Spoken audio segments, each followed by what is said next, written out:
What is it that compels a man who's short on sleep and can never find enough hours in the day to cast all concerns aside and drive out into the country to buy someone's old junk? Technology has come such a long way that it's easy to forget some of the machines that got us here. Well, for all the issues we're faced with today, it's hard to deny that we're living in one of the most fascinating times throughout all of history, at least from a technological standpoint. And that's where today's project comes into play, this 1972 Suzuki MT-50 Trailhopper minibike. Now, even though Suzuki called it a minibike, it seems to have more in common with a dirt bike.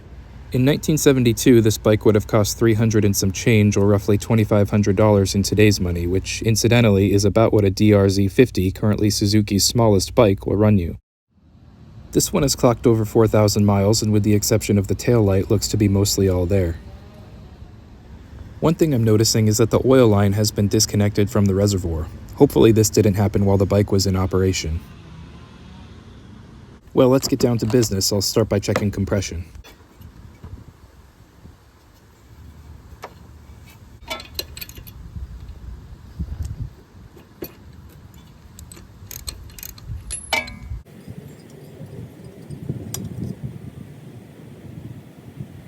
Before I kick the motor over, I'm going to squirt a little two-stroke mix into the cylinder to make sure it's lubricated.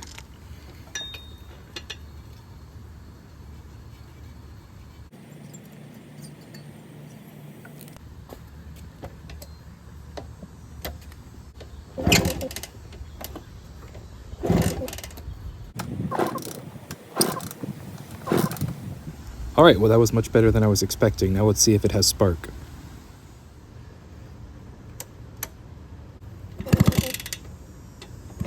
Okay, and it has spark as well. With those quick diagnostics out of the way, I think I'll tackle the oil pump first.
So everything looks to be there. I'm going to go ahead and finish taking it apart and do a little bit more research on how the lubrication system operates.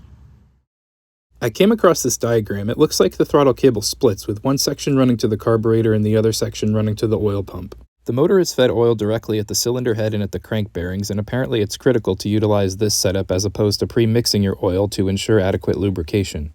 I'm removing this cover to try and chase the line going to the crankshaft, but it looks like it's more involved. Admittedly, this is my first time working on a two-stroke pump. Someone did a great overview of them here on YouTube. I'll add a link to it in the description.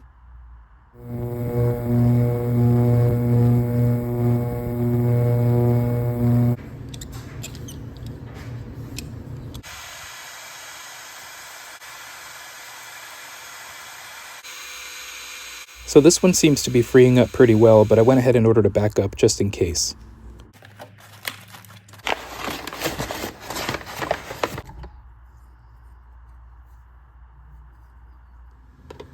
This tank is actually really clean, but I noticed a little crack in the bottom of it, so we'll go ahead and take care of that.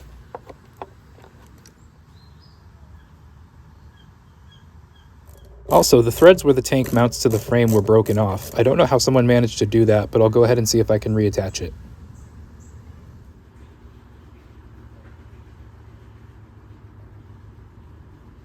I'm by no means a welder, but I managed to tack it in place and then I added some epoxy to it. It's not pretty, but it should be enough to secure the tank to the frame. Alright, with the tank repaired and everything cleaned up, let's go ahead and get some fresh oil in her.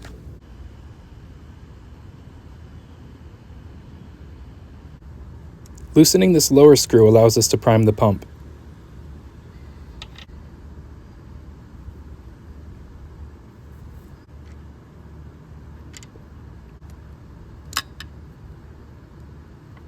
Then the air needs to be bled out of each line.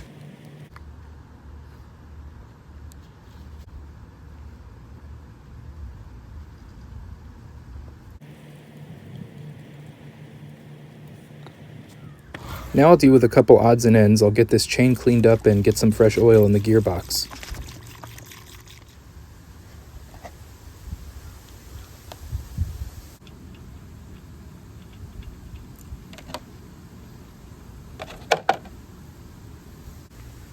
The gearbox calls for 550 cc's. We can use the side of the container to make sure we pour the right amount.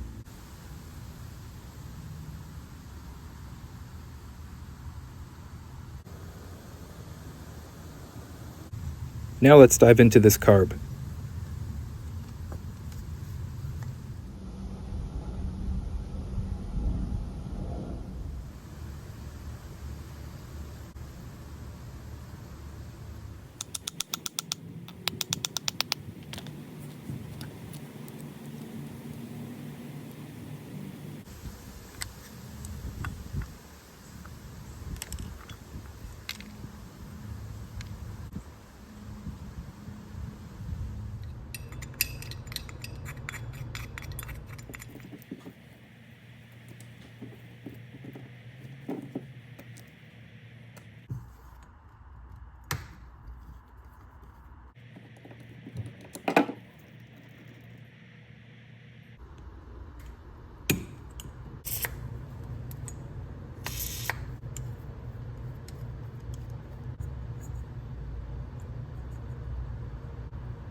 Here's a look at some of the tools I used to get this carb clean.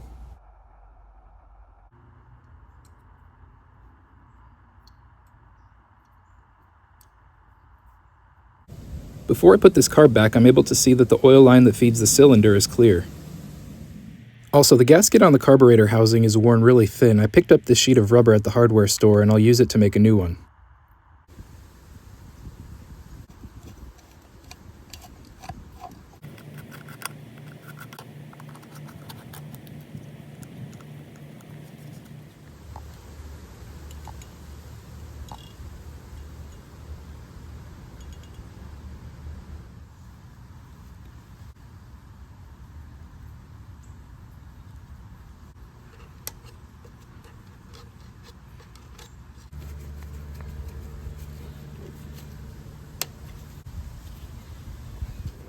I'm not going to go crazy and pressure wash it or anything, just a light cleaning to bring it back to life.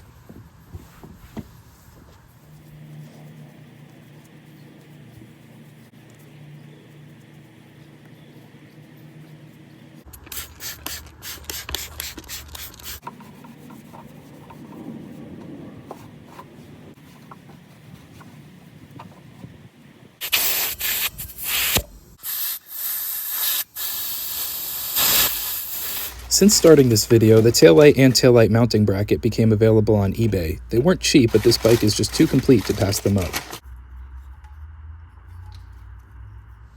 Before I know the oil pump's working, I'll premix my fuel and hopefully not foul the plug.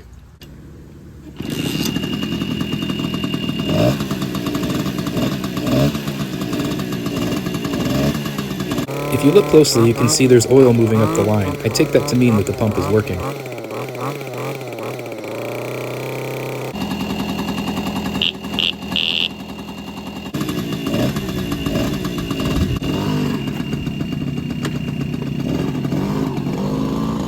Guys, I want to thank you for coming along for the ride with me. It's wild to me to see stuff like this that, was really meant to take a beating, still intact and still functional after 50 years. There's definitely more to do here, but for now I think this is a good place to wrap up. Let me know what experience you have with these, any advice or tips. I'd love to hear them. As always, thanks for watching.